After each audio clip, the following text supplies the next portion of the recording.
मंदिरात बहिणी सुरक्षित नाहीत, बाहेर बायका सुरक्षित नाहीत आणि काय चाटायचंय का ही लाडकी बहीण योजना?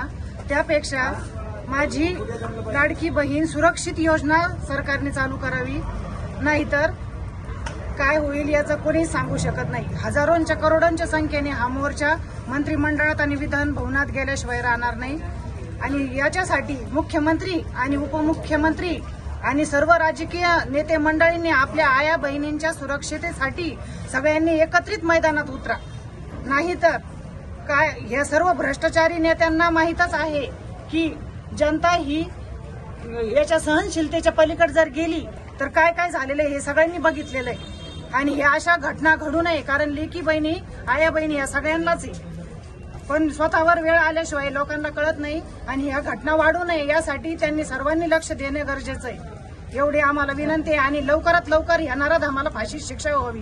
काय गुन्हेगाराला फाशी झालीच पाहिजे, गुन्हेगाराला फाशी झालीच पाहिजे, गुन्हेगाराला फाशी झालीच पाहिजे।